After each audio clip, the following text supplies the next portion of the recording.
People are suffocating in intense polluted air that has engulfed Canada. The government has labelled this as an emergency crisis as hundreds and thousands of citizens struggle to breathe. Over 20,000 people were forced to evacuate from their homes due to the intolerable atmospheric conditions. This led chaos to take root in various parts of America, including New York City. For example, what triggered a wildfire in Quebec was lightning. Dry weather conditions and climate change has only fueled the spreading of these wildfires, which demanded quick attention from the government.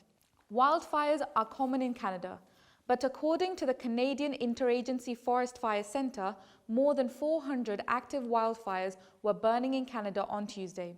The smoke from various fires erupted all at once, so no wonder this was cast as a national emergency.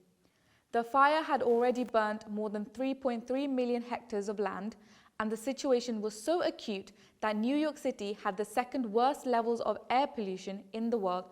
The fire had already burned more than 3.3 million hectares of land, and the situation was so acute that New York City had the second worst levels of air pollution in the world after New Delhi, India.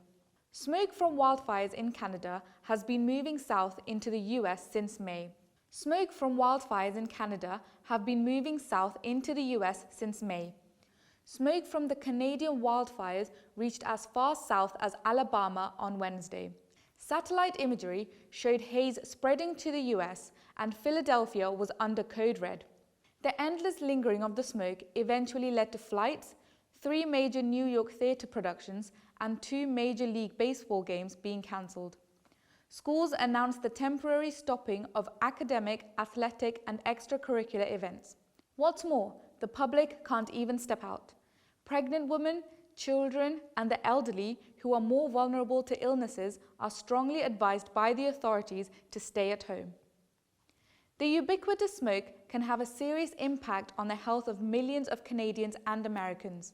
The Air Quality Index, which measures the density of pollutants, reached 429 near midnight in Philadelphia on Wednesday. The highest unit it measures up to is 500, so you can just imagine the level of risk these people are under. Being exposed to smoke in general causes lung infection, making it hard to breathe. The smoke from the wildfire is more toxic than regular smoke because it contains particles of all types. What's even more alarming is that because these particles are so small, they easily enter the human body and start attacking our organs. Through the nose and mouth, the poisonous fragments travel to the lungs, with some even traveling to the bloodstream. The long exposure to the smoke can cause intense coughing, sneezing, and irritation to the eyes, and it can worsen conditions like asthma. Masks have made a comeback as the only immediate solution to battle against the heavy smoke. But how long can citizens hold on for? Will the country have to go back into lockdown?